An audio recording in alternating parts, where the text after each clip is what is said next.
we go. Okay, let's get started then. Hi guys, so today we are hosting another PASS lecture. PASS is a collective of students at the University of Portsmouth, and our aim is to bridge the gap between studying architecture and applying architecture world we live in. Our theme this year is Ecology of Communities, and we are very happy to host James Dale today. I'll now pass on to James Davies. Oh, I forgot. Thank you also to RIBA for sponsoring us. Yeah, it really means a lot. Okay, I'll pass to James Davies now. Yeah, so as Jubilee said, we've got the pleasure of having James Dale today. And he's going to be just going off our theme this topic of ecology of communities. Without further ado, I guess I'll hand over to Dale. Hi. So, firstly, thank you for inviting me to put this together. It's been an odd one. I couldn't fathom the ecology of communities for a while. So, kind of been reflecting on it as this has been going together and sort of thinking about what could possibly relate to what I've done and where I'm currently at and potentially going. But then it kind of struck on me that actually it's about, for me anyway, it's very much about the idea of collaboration. So collaboration, friends, with colleagues, between architect and client and the builder and the architect, student and tutor. So that's more to realise sort of the shared goal of a piece of architecture, whatever that may be. So my aim over the next 50 odd slides is to give you a glimpse of where I've come from, starting from when I left Edinburgh back in 2006 to sort of where I am now, and hopefully some things to come sort of in 2021, hopefully when life's a bit more normal. So each project sort of has sort of an influence in terms of collaboration, and they're pretty focused around that. So I want to sort of start with, if I can share the screen properly. So I want to start with this project in Telangeni. So in 2006, myself and my friend Emma, Ross and David, sort of green, sort of wet behind the ears, sort of final year MArch students at Edinburgh, sort of wanted to basically build something, and sort of hunted out sort of a charity who would happily let us build. So for them, so we headed in sort of cold February of that year, headed out into sort of Romania, sort of Brasov, then on to Telangeni, so where we met the charity FAST, who basically work with local children, local Roma children, and they agreed to basically let us design and build them a new preschool, sort of pre-education centre, sort of attached to the village school. So with February out of the way, the initial meeting of kids, sort of initial sort of sketch, sort of drawings going on here, we went back and began the process of further design, fundraising, and sort of getting other people involved in the project. So to basically break ground in sort of the May of that year. This is sort of 14 years ago, so it's a little bit hazy. So it's, but basically between sort of a total of 50 some individuals over the course of 2 years. So we basically fabricated and built this little sort of education centre preschool. Sort of it's all timber framed, sort of built from sort of local timber felled in the local forest, sawn in the local mill, and brought to site on a horse and cart. So sort of going through sort of just basically an adventure in learning and sort of teamwork, collaboration, and just fundraising, sort of building everything from the timber frame, cladding, sort of internal joinery, staircases, coming through, showing to the final building in itself, and hopefully, sort of, it's pretty much something. Looking back at it, it's sort of a great example of what you can do, what can be achieved with a tiny amount of money in comparison to a normal project, goodwill of people, and just general enthusiasm and the contents of sort of the local B&Q equivalent. So this sort of leads on sort of to the next sort of project, which kind of had an influence on where I've been. So this is the bandstand, Gabriel's Wharf in London. And I was fleetingly involved with this one, along with a core of the group from Tel and Jenny. It's bandstand, it's located in this sort of twee little sort of cut through between the South Bank and Coin Street, if any of you are aware of it. And the site's owned by the Coin Street Community Trust, who had a proposal for what I can only term as a shonky alternative to this. It was effectively sort of 4 sheets of bitumen on a frame held up in the centre by a very large mop. And this came about through friend Oscar, who was working at Price and Myers, the structural engineers at the time. It came across his desk. He was asked to do the calculations for it, and he pretty much turned around and said, "There's no way." And he brought that to the group, and we kind of decided to build it. So what you can sort of see here is sort of the result of the proposal, which is it's basically a take on the traditional bandstand, sort of looking at sort of staggered, not staggered. It's looking at the fading lattice work, sort of cedar shingles on the roof, copper shingles on the side and on the dormer, and sort of a clear lantern on the top, which sort of reflects at night. Sort of space becomes sort of this gathering space. It was intended to be just a gathering space for people in and around the area. 10 years on, it's still there. It's looking a little tired and a little more, there's more sort of wooden sculptures, sort of folk art gathered underneath, but it's still there. So if you're ever down that way, pop in, have a look. It's quite nice.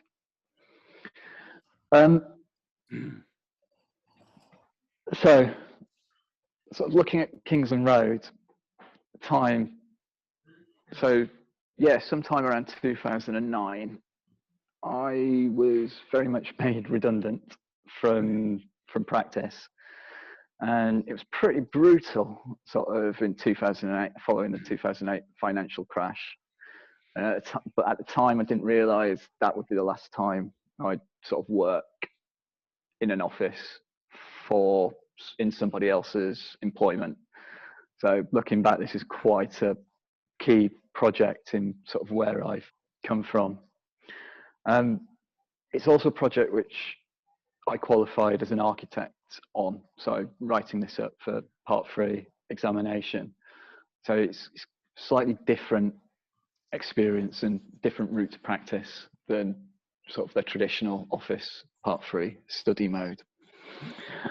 But as a little aside, we've got this picture you guys found of me online is taken by my friend James Whitaker, who did it as part of a study for about sort of architects who'd been made redundant, and James himself had been made redundant around about the same time as me. One of the ways to keep himself occupied was to do this study. And going forward, so yeah, I had something to say. That's kind of out of my head. But yeah, now James basically sits next to me in the studio, and later on you'll see some of the photographs he's taken of projects of mine. So going back to that collaboration sort of idea, which starting off as. But Kingsland Road, it's very much a project instigated by Bill from Hodgson Gabb Studio, who basically bought this plot of land sat on the Kingsland Road, sort of main arterial road coming in and out of London. And he bought it, sort of probably paid slightly over the odds, but he got planning permission for a house sort of at the rear of the site. So Kingsland Road is at the top here. And he got planning permission for basically a 3-bed house and studio office building at the front. At the time, my friend David, who I was out in Romania with and worked on the bandstand with, was working for Bill, and they had grand plans to build this. So I was obviously looking for work, and yeah, they asked me along, and sort of 3.5 years later, I was there every other day, more or less. But quickly, so briefly, the house sort of accessed sort of down a side alley here, coming through, opening up into a courtyard with the main entrance here. Hopefully you can see the cursor on the screen.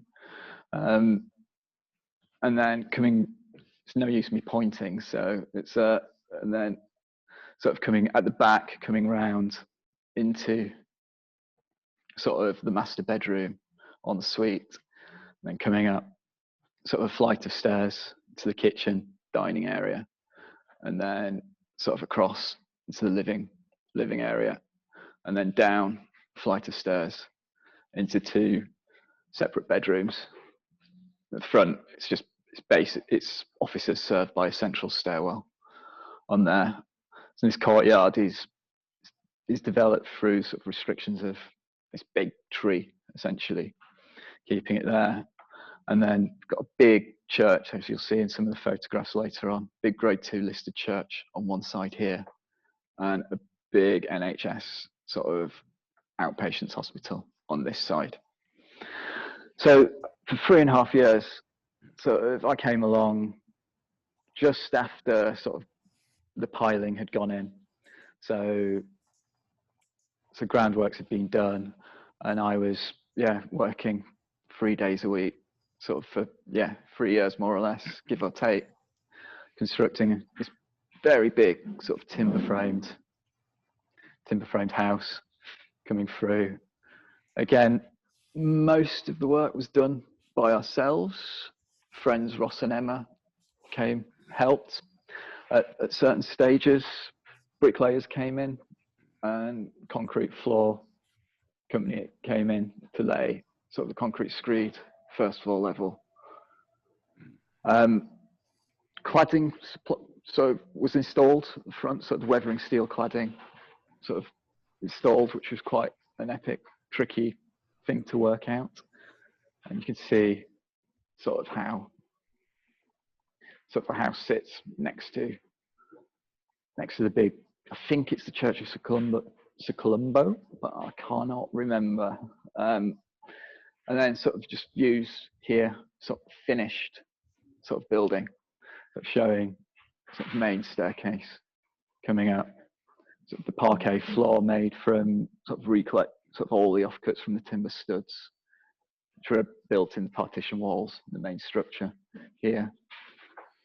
So the Curto columns coming up with the curtain walling of the double glazed windows coming through. So coming through to the living dining room. And a view sort of showing how the house sort of wraps around there with the glorious view of the NHS car park in the background. So it becomes quite an inward looking building.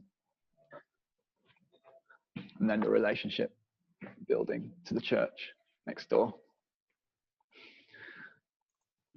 And sort of entranceway leading up.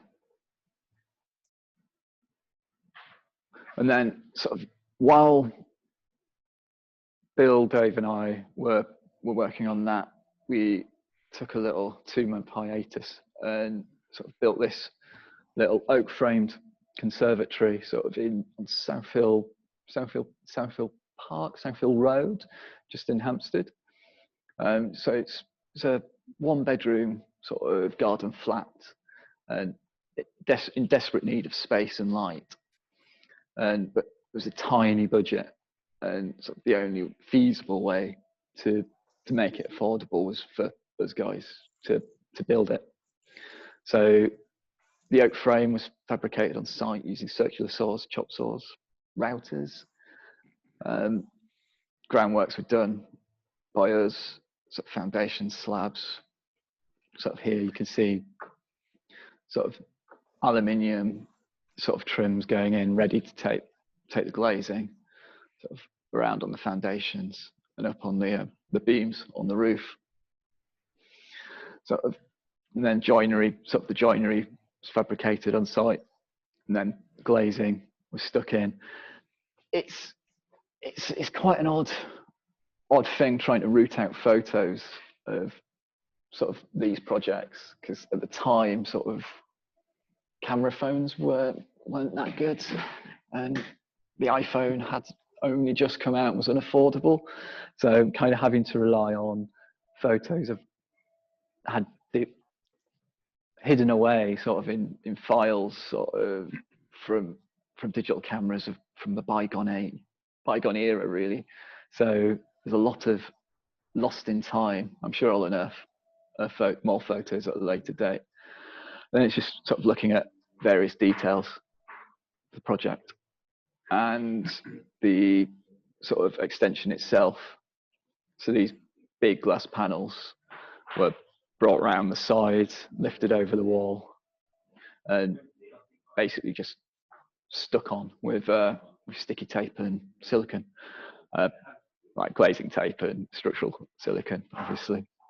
But it's kind of a fun little process. So sort of leading up to this. So it's kind of these things which sort of spurred me on to basically go on and practice on my own, essentially.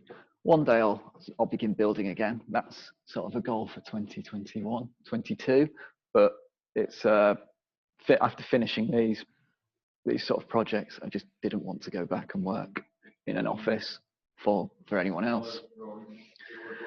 It's probably worth letting you know that from 2006 to like 2 years ago, I was teaching up at Lincoln University, where I think over the time I must have taught hundreds of students, and each and every one of them has been it was a pleasure teaching. It's hard work at times, but it's sort of a great. It was sort of a great time. Sort of, I was teaching part time, 1 day a week, 2 days a week. Eventually, a lot more than I should have been. But it's but it was. I hear Roger laughing at that there. However, it's kind of got to a point where I needed to not teach and focus on practice, because that's kind of where my heart was lying. So kind of just going to show you just a few sort of projects over the time. So I'm not going to talk through these because these are in the wind, but it's like there's a talented bunch of students up there. And it was just a pleasure to teach them across all years really. So it's that's just more of an aside of what I was doing up until 2018. So now we're very much into sort of practice work. So even though I formally set up James Dale Architects in 2014, I don't really class me of starting until 2018, when I could give everything focus.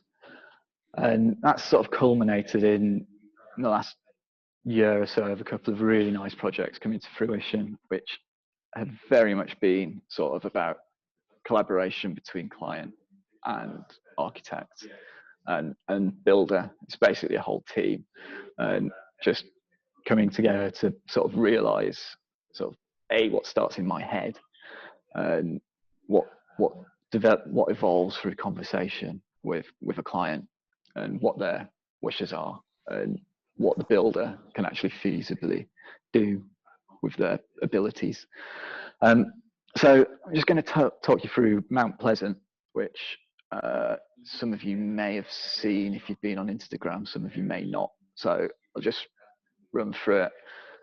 So like most of the projects I deal with in practice, it's work to existing Victorian terraces, and usually side extensions, rear extensions, refurbishments.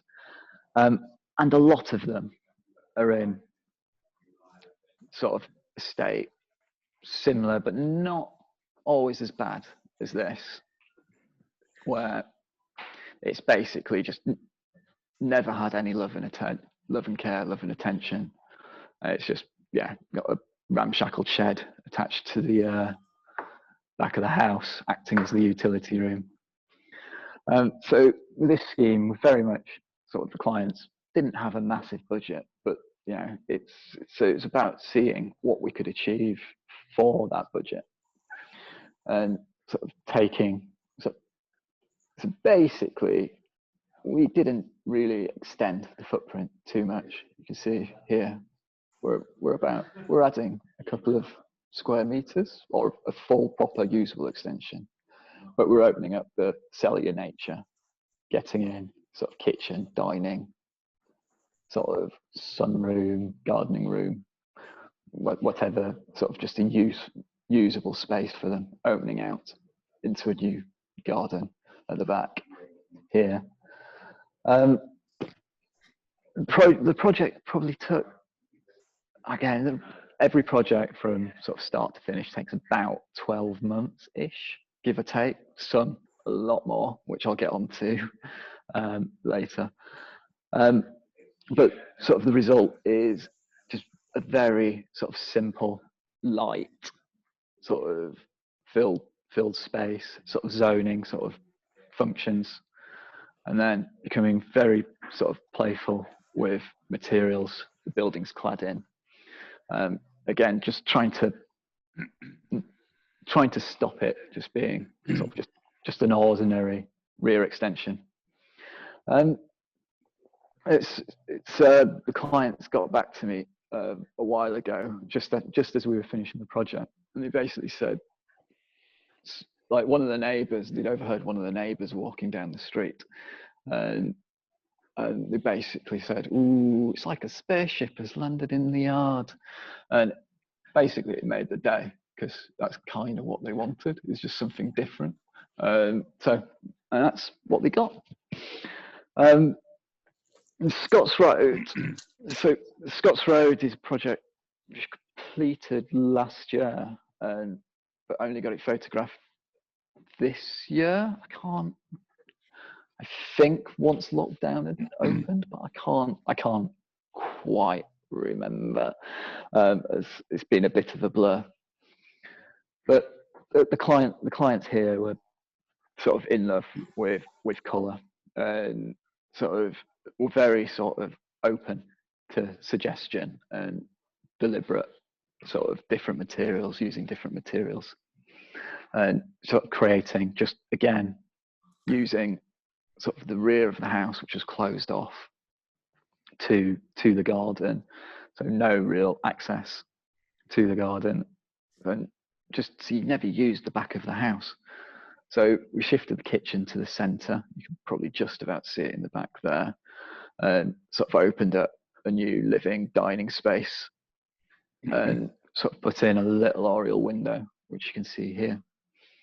And then sort of externally, sort of clad the extension in sort of blue encaustic tiles, and sort of carried that through into sort of the IKEA hack kitchen effectively, and sort of a clay plaster wall. So it's using simple, cheap-ish materials to create sort of a fun sort of space. And again, the builder and client were quite key to this project coming through, sort of the builder's ability and willingness not to turn around and tuck the teeth and say, "Ooh, can't do that," and doing it their way. Sort of this another shot, sort of a wider shot showing. Fortunately, money wasn't there for the landscaping, but as is often the way. So there's a couple of projects now, sort of which are just coming through, which are on site, sort of been on the drawing board since probably maybe 18 months ago. I started this project specifically, and it started on site just after lockdown 1 eased, so would probably be July, I think. So, and we're literally about 2-3 weeks away from it being completed. So it's Turner Road. I've not got too many photos of this, but I will share them on like social media channels when we're there. But it's effectively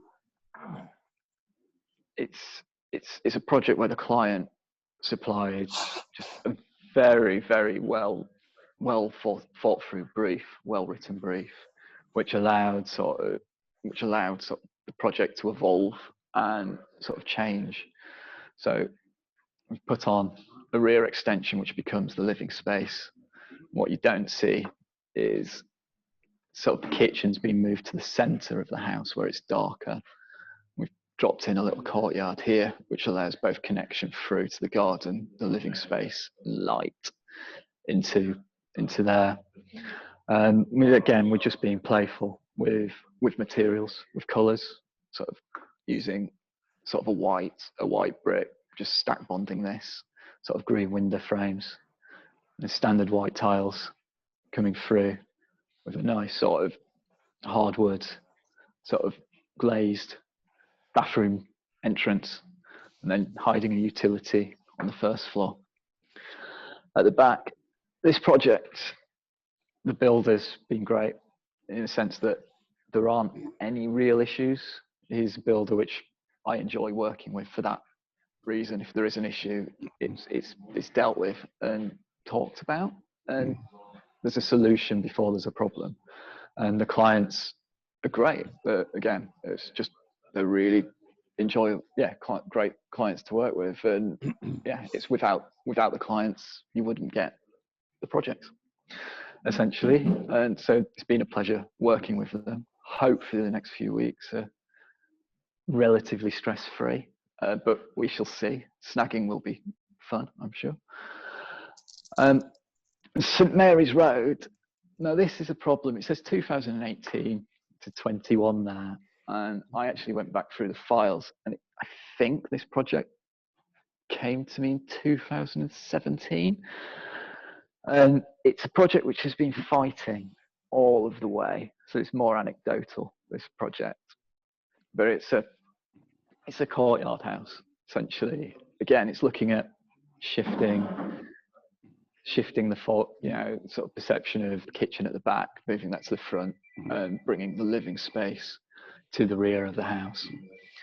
But this project has fought through planning.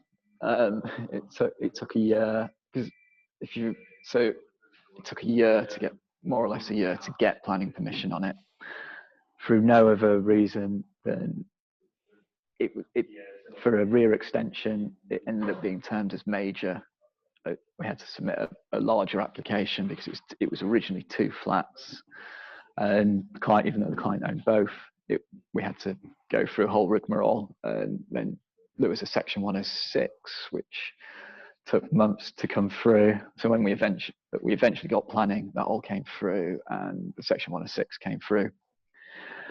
Again, it's another project which started post-lockdown, and I think about 2 weeks in, there's another problem. It's a very large sewer drain was found running, it was expected, but it was expected here. It was actually running far too close to the proposed party wall. So simultaneously as discovering that, we discovered the existing party wall which was here, running down all the way, was just sat on the bare earth. That's sort of buried 6 inches below. So there was no way we could actually do anything on this side without the whole thing collapsing. So inevitably, party wall came down. Luckily, that solved the issues of the foundations being too close to the drain. But yeah, the whole party wall, so it was delay. But that whole added quite a chunky, hefty delay to the process. And then sort of troubles with working in these times. The site, about 3 weeks ago, 4 weeks ago, the site had to be closed down because the clients themselves, who are now currently living in the flat upstairs, it's not currently in this state, by the way, it's a bit further on, it's a lot further on, sort of contracted COVID, so they had to isolate, so the site had to shut, and sort of meaning delays on sort of windows arriving, being installed, which were meant to come yesterday, but then the installer let us down, so that's another 2 weeks. So we're getting there. It's upstairs is done, where the clients have moved in, but it's very much sort of 3-4 weeks out from completion, we hope. So it's one for the new year, I think. Hopefully watertight, everything done but decoration before Christmas. And then kind of just want to, Clacton Road is another one which is started. That started about 2 months ago. Month ago. So it's a relatively small sort of side rear infill extension, sort of a timber frame. So this is all timber frame. And again, it's working with one of the contractors from 2 of the other projects. So this was last week on site.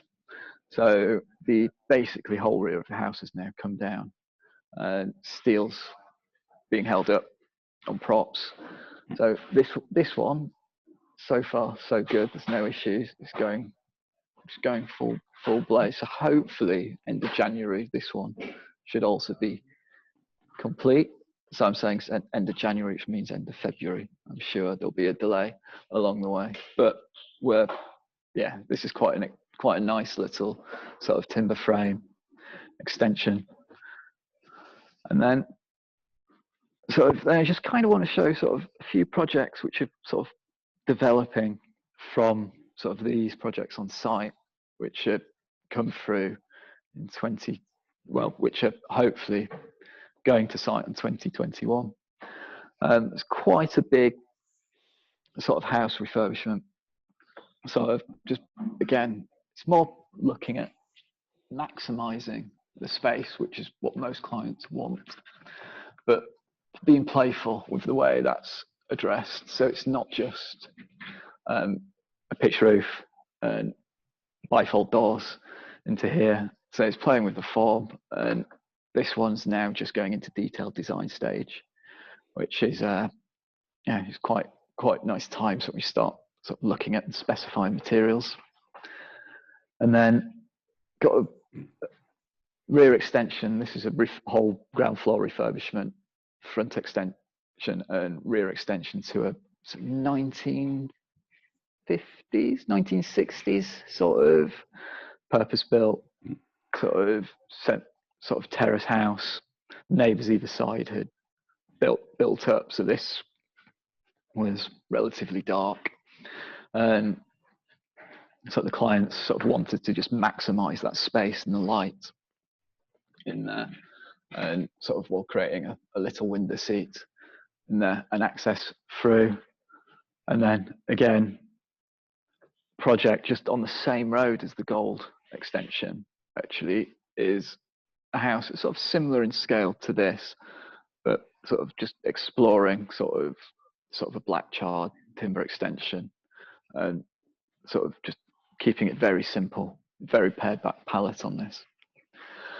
And then sort of it's a project which has just gone into pre-planning now, so this will take as long as it takes, but I'm hoping it comes back positive. But this is a sort of new build house on a backland plot, sort of in Walthamstow, sort of in London. So we're looking at creating a two bedroom sort of house, sort of sinking one of the bedrooms sort of at lower level, and then sort of a second bedroom floating above. Sort of again, proposal is for most of it to be timber frame, cedar shingles, and sort of a sub basement. So yeah, I think that's probably it, and hopefully there's questions. But yeah, and that's hopefully where we're going. So yeah, thank you. Thanks, James. I've got a question quickly before anyone else. Sure. I really enjoyed your construction that you were doing yourself, and I just kind of wanted to know a bit more about, like, you said about where it came from, but like sort of your, like, where the ideas came from, I guess, and sort of what drove you to do it, and like what you enjoyed about it, kind of thing, or like how one would start doing something like that as well. It's so in terms of the Romania thing, that was sort of driven by the want to build something. So it was very much a process of finding somebody willing to trust a bunch of 20 somethings, 24-year-olds, 25-year-olds, with entrusting them to actually build this, who'd not really built much at all and just were studying. So we kind of went and looked around, and I think the charity came via the Foreign Office, I think. And so we got in contact with them, and they agreed, entered a discussion, and they had a need. Basically, we found somebody with a need, but without the resources. We had the potential to get the resources and the skill and ability to do it.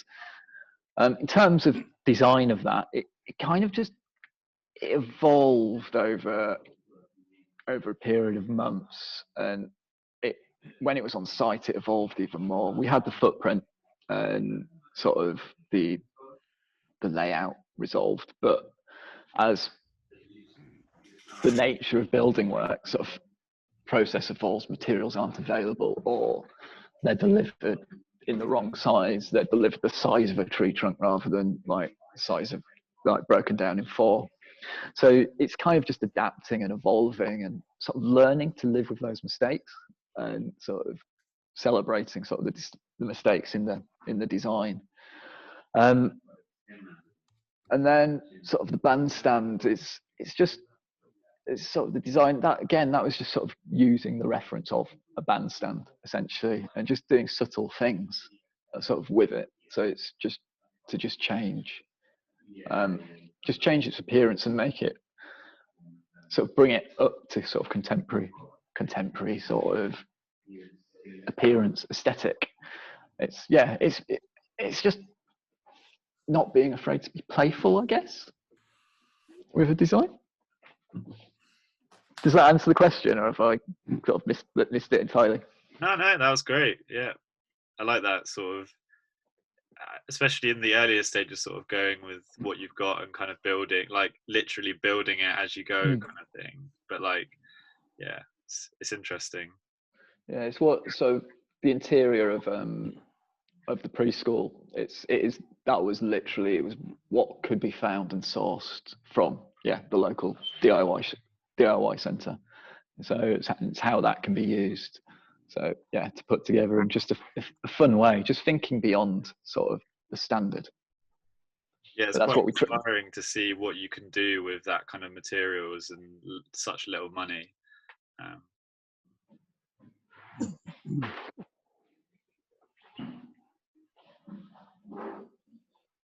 James, could I Yeah. make some observations, please? Observations, Roger, certainly. Thank you.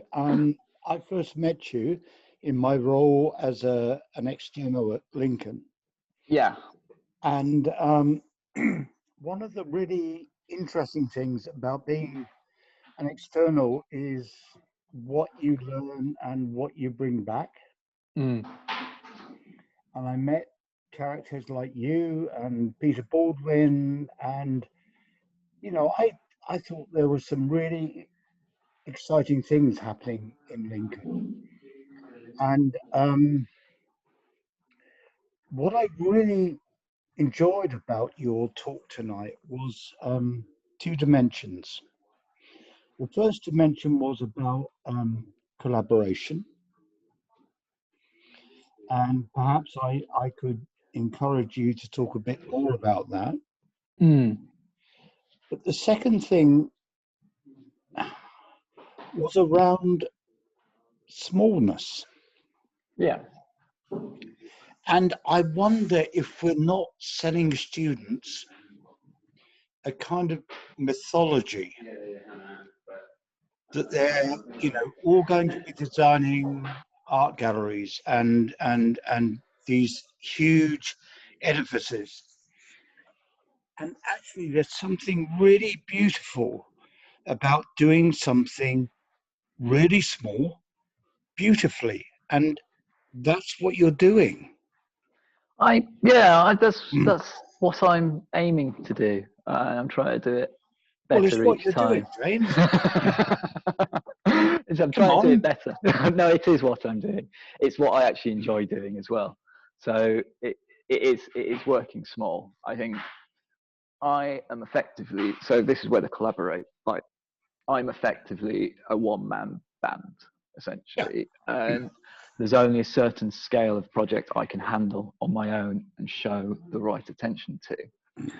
But through sort of collaboration, sort of building up a team and a network of people you trust, you like, you work in, it reduces your workload. It brings new ideas, new thinking into a process. It allows you to sort of expand and contract as the need occurs. So at the minute, I've got two freelancers who work with me. So one's a qualified architect, one's a student, and they're helping on various projects, doing certain things. Because I'm sure you'll understand, Roger. So when you get projects to site, time becomes sparse to sit down and draw. Sure. But but again, it's like early stages of projects. When a project is small, you can very much sort of sit with a client, discuss the project, tease out that brief, because you get. I think the projects I've shown through have had good, strong client briefs, which have either come at the outset or have been worked through.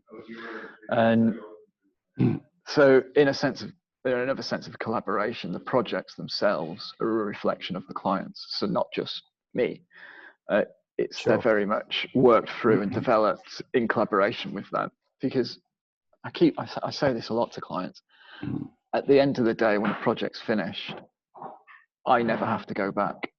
The client has to live there every day. And so the project has to reflect them in a way which they're happy with. So it's very much a constant dialogue and collaboration. Yeah, collaboration again with them. But don't you think, James, that's a very different scenario to most architectural projects, which are actually, sadly, quite combative, quite confrontational? Yeah, I'm gonna sort of hold my hands up and say I wouldn't know any different, because this is how I have come through. So it's throughout. But I've had a few projects which have been horrendous nightmares, but they are now weirdly a distant memory. But they were tricky clients and they were combative. But I learned from those. But the majority of projects, it's actually it's a pleasure. They're stressful at times, but No.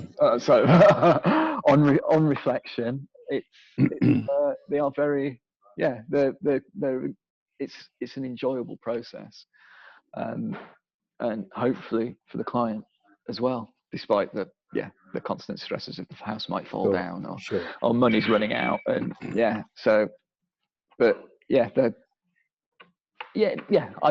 don't the projects which I'm showing, the ones which are coming through to finish, it's they may be different, but one of my roles as the architect is to remove that combative nature of between parties. Just don't work. I don't play the blame game with contractors. It's their fault or it's client's fault, and it's everybody looking out for everybody's best interests actually in the project. So the contractor wants to get paid, and you don't want to let him lose out. You don't want the client to lose out. I don't want to lose out. So it's in everyone's best interest for it to work as a team game, I guess. But I suppose what I'm suggesting is this ecologies theme that PARS has adopted this year is about mutual respect and some sense that we know from the outset, or we develop knowledge from the outset, what everyone needs. And I think it's a really refreshing way of thinking about architectural projects. And I got to say, James, you're doing it day on day, aren't you? Well, yeah, I guess I do, but it's you don't get. So I'm looking forward to Christmas essentially coming up for that period of time to reflect and actually see what's going on, because it is full on at the minute and full stop. So it's just plowing through, getting through, and juggling many plates. But it's great. I am doing it, yes, and it's fun. It is fun at the end of the day.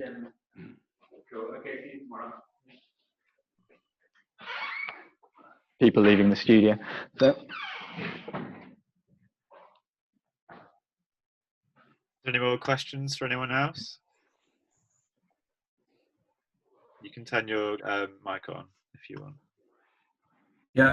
Hi, James. How are you? I'm good. Peter Baldwin, as I live and breathe. I ask you not to ask any difficult questions, Peter. And I shall respect your wishes.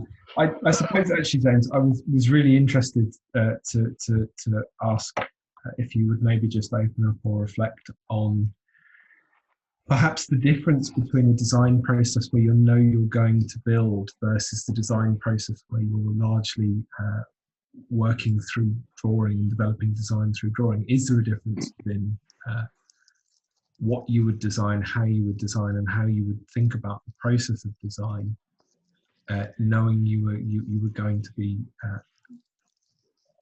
fabricating, constructing? I guess there is, and I think fundamentally it's the knowledge of going you're going to build it, it's determined by the budget. And it's, so what are you detailing, what are you drawing, how much is that going to cost? So you're just very aware of what you're doing. So what walls you're taking out, roughly cost of things, the cost of proposing a material, sort of weighing up sort of that material against sort of doing something else, or if there's compromises. And obviously it becomes, so when the projects are small, it's very much about, it's cost conscious. There's always a giving point. You get tenders back, it's coming back, you've got to then go back to the drawing board.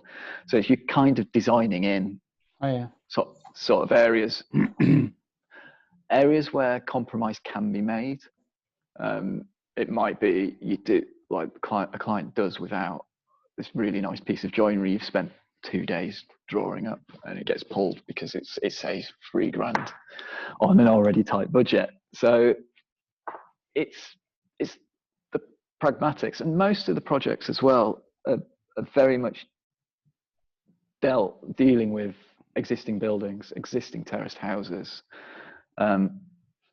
in varying degrees of disrepair. Now, obviously on the new build, the design process on there, the idea is it will be built. So it's how do we do it? It's how is it?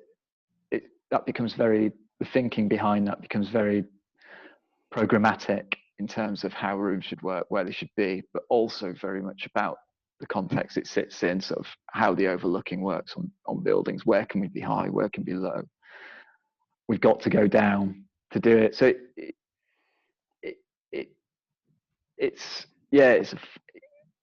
there's a way of designing where it's very grounded and contextual in the site itself, in the building it's working in. It's driven by budget and consideration of that budget. It's not to say, so I think Clacton Road I showed is a great exercise in finding the cheapest, nicest of everything. And that's been quite a fun exercise in itself. So it helps to, but there's a lot of work in trying to do that. But that's fun. So the materials themselves are very cheap. So we're paying essentially labour and a fraction of material cost. And the setup of that is client is supplying a fair chunk of the material because we found it so cheap. And then there was something else I was going to say about the design process.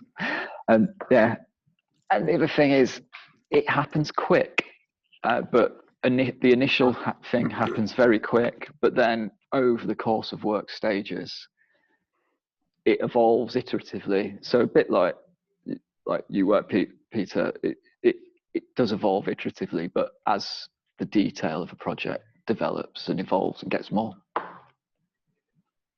Does that answer your question? It does, James. I suppose a subset of that would be the question of would you see that you would vary the design or the design process if you were going to build, as in you were personally going to build? And I'm thinking about the earlier work that you've shown, which you know, that's something you may, I suppose, just kind of speculating, you may have made design decisions knowing you were going to construct rather than professionals were going to construct. And that's not to say you're not a professional James, but more your professional skills. It might sound, yeah, I understand that. I think the answer is yes, I would.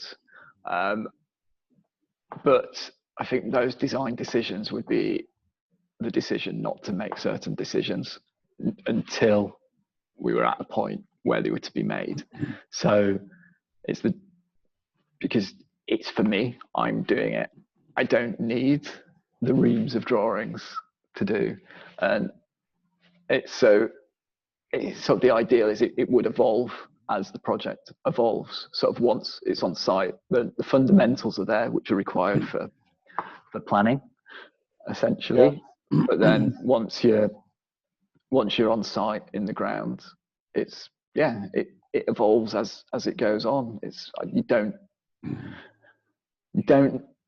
If it was for me, I wouldn't worry too much about sort of internal joinery detailing until it was at a point where I had to make that decision, and then I'd work it out. But then it becomes easier to design because it's there. You're not designing in the ether, in essence, as we are until a project goes on site. But it's interesting, isn't it, James? I mean, I'm working on my own small project here, and I've met a couple of Bulgarian guys who are genius people with working with ply. Mm. And actually, what I'm finding is I'm backing off and letting their knowledge come through and inform me. Yeah, it's so builders do know best sometimes, and Yeah. you know they And know. I think we need to adopt a kind of attitude of humility. If they say it can't be built, No, what they say is we'll do it this way. yeah, which is better. Yeah, well, yeah, more beautiful, actually. Ah, okay. So, you know, I've had to wind my neck in. it's yeah. I if there's a better way and a more beautiful way, yeah, it's you always you go with that. I'm not precious about details unless it actually is horrendous. It's and then, but if it's I agree with that. Hi, I've just got one quick question about costs. Okay. You know, you said that a lot of the time, well, in some of your projects, the materials are funded by the client majority.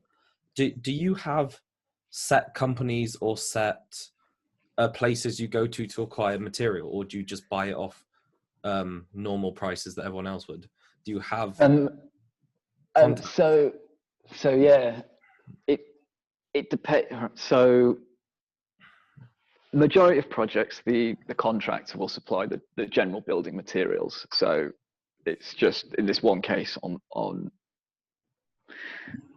Clacton, where we're trying to do everything for as little money as possible, is we are going out ourselves because it's turning out cheaper than the contractor supplying it and charging his overheads. So in that sense, we're going to sort of timber merchants and direct to suppliers. We'd always, like for flooring and things like that, we'd always go get quotes from the suppliers themselves, but not necessarily for blocks and timber. So they are out there.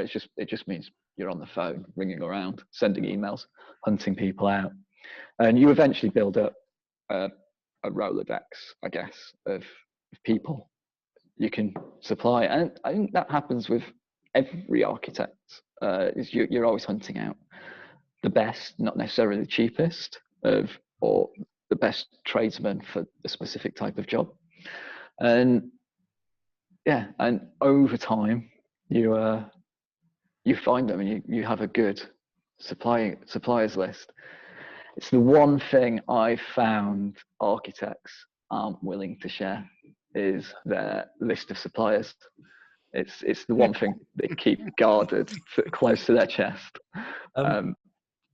Because I'm BA, I can only speak for what I've experienced, but I've found that, especially earlier in studying, that a lot of it, we don't take cost into account. It's more you're focusing on your creative process and the iterative design. When you're working with a client, do you have initial design in your head, which you then make cost effective, or do you always have the cost before the initial design? Money is the first thing to talk about at the very first meeting, before you've even got the job. If you don't talk about money and what the client's got to spend and whether it's realistic,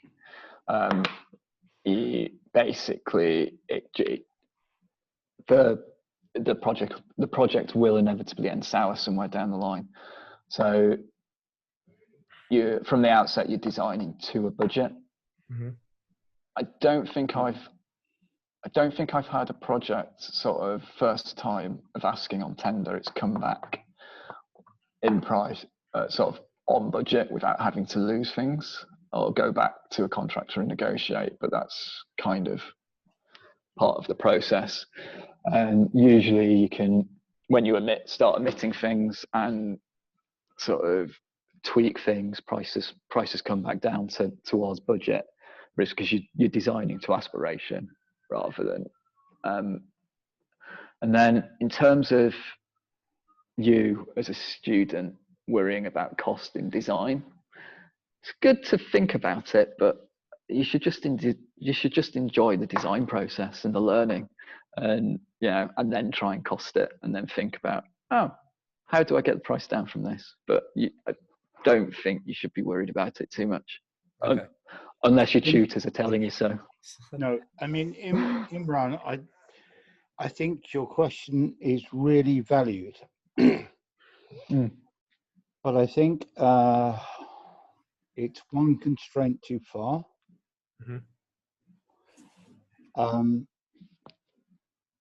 I think we put lots of constraints on you guys in terms of we're trying not to encourage you to drive into an empty car park and then spend a whole project deciding where you're going to park. But I think it's important to recognize the differential between practice and academia. And it's not that we don't care about value or cost, it's not center stage in the same way it is in practice. Okay. It's also, I mean, sorry to jump in on that if I may, but it's also about remembering that you're engaged in a long educational process, Imran, and if you're currently studying your BA, you'll have to forgive me, I don't know what year you're currently studying, but there's quite a distance ahead of you during which different skill sets, different ways of learning, different types of learning will come in to play. Sure thing. So I'm 14 years down the line of finishing my my MArch up in Edinburgh, and speaking 5 years ago, I probably wouldn't be able to talk like this about what I do. It's you learn through doing, and I speak when I was when I was teaching, I never expected a student to understand the value, the cost of a project they were designing, because the whole point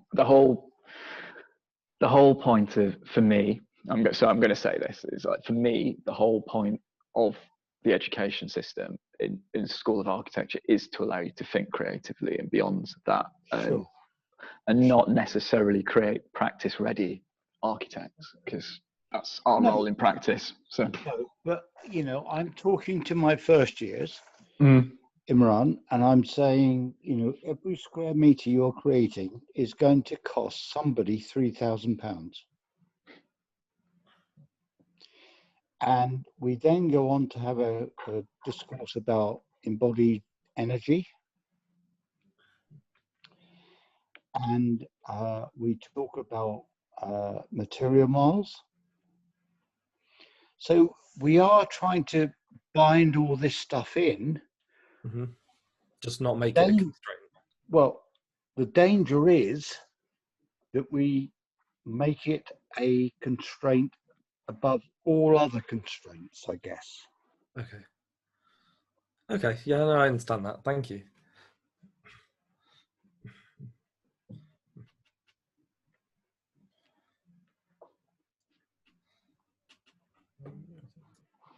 John Napier, you're sitting there looking wise.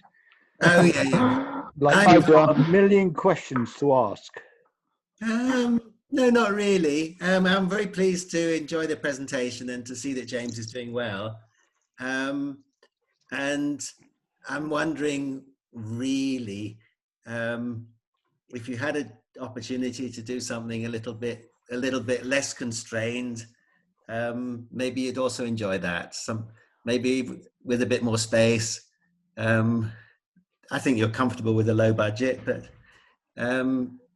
oh, don't get me wrong. I'd love not to be fighting with budget every single day, but I would enjoy that just as much.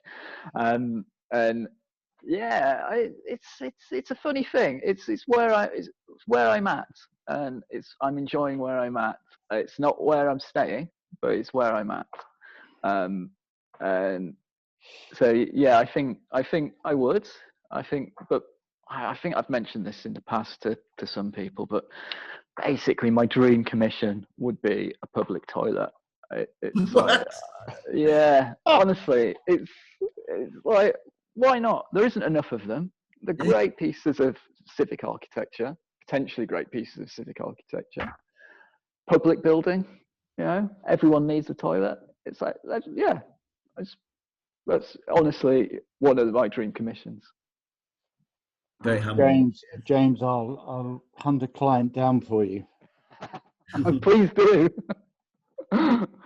So, But I think also, James, on your Instagram account, which I follow, yes. you have quite a lot of projects coming up with quite a sort of interesting sort of graphic and architecture. I think there's quite a lot more there than you're showing today, which is sort of down to earth, muddy boots. Yeah. And I finished this one.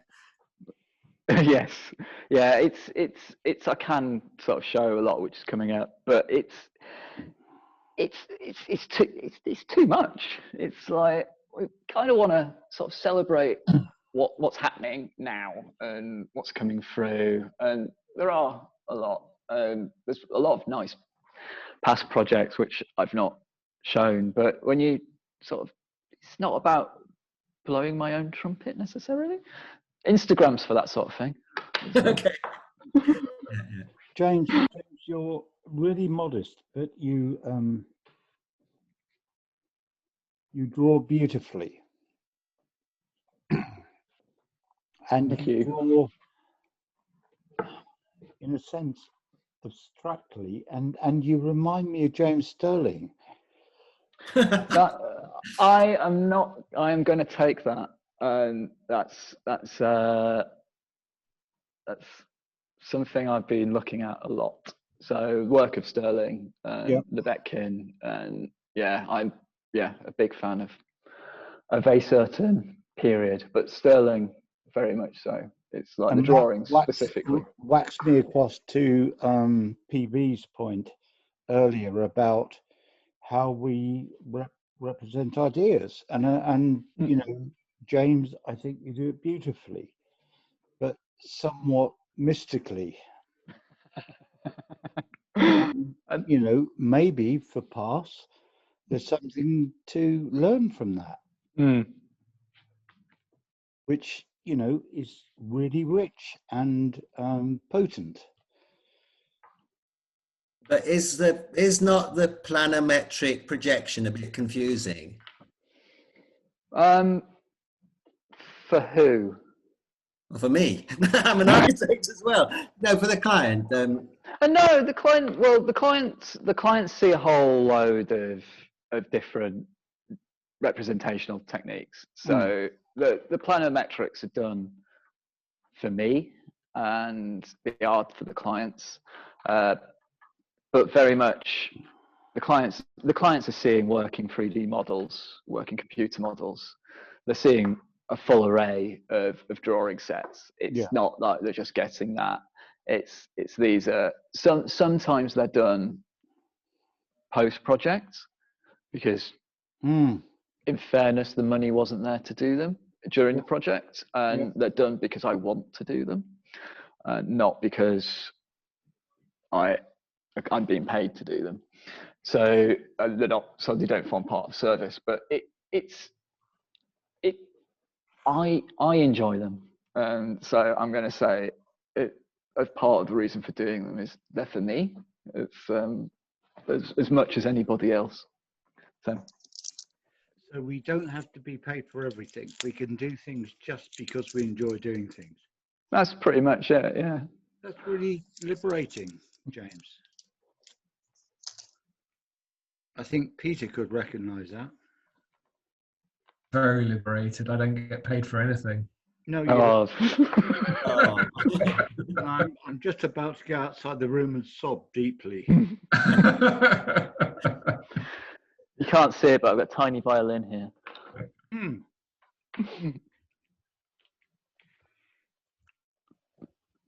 But I think there would be a comment that could be made about the compulsion that we all seem to feel to work on things manifesting there, James. The idea that you're drawing just because you want to draw is something I'm sure we all feel a kinship with. Yes. I think so. Where are we this week? It's Thursday, isn't it? So I think this week I've spent a total of sort of 4 hours actually drawing. I long for days where I can sit down for just draw all day, which are getting few and far between now. And it's like, so sitting down and it's taking a couple of hours to produce one of these drawings. It's an enjoyment to do, which and as it's actually. Say again? Yeah. I mean, I saw a Facebook post today about a band that have been invited to do something for one of these dancing TV programs. Strictly or something like that. Yes, yeah, something like that. And they said they would.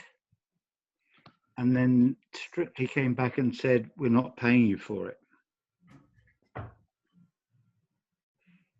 And I really think ethically we need to be clear about what our values are. And that's not about being paid, it's about being valued and recognized.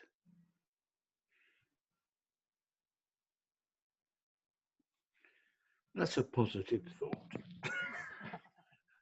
It's very true, though. I think it's also the value you take from stuff as well. Yeah. So it's what you get out of the process, and I think I've talked about. So the earlier work I showed, sort of the bandstand and the Romania stuff. Yeah. I wasn't paid for any of that. It's and that was time, but I was taking away more than benefit. Yeah, exactly. So it's weighing up that cost benefit. Yeah, sure. Sort of scenario. Well, I think architecture has become cheap over the years, and I just think we need to, re-establish our value. Yes. I agree. It's trying to. It's tricky, James. It's tricky. It's working through how to define the value you bring to a client. When they ask, I have lost projects because they don't see value in paying my fees. But then, so as an anecdote, this is an anecdote which is quite recent. So I gave a fee proposal to a client, and they came back. So this is over the last couple of weeks. They came back basically saying I was significantly more expensive than my competitors. Would I be happy to reduce my fee in certain work stages? The email, which I basically said, no, I do that, and you're not going to get the service I want to offer. I'm sorry. Exactly. Within 2 hours, I got one back saying, we thought you'd say that. Yeah, we'd love to work with you. So it kind of goes two ways. Yeah. So they do see the value, I guess. Yeah. Yeah. Pass. Yes. I think we'll wrap it up there. Thanks very much, James, for coming and speaking and sharing your wisdom and experience with us. Thank you very much for having me. I think there's a lot you can take away from today. Well, I certainly am going to take something away from it. So, yeah, thanks for everyone's questions. And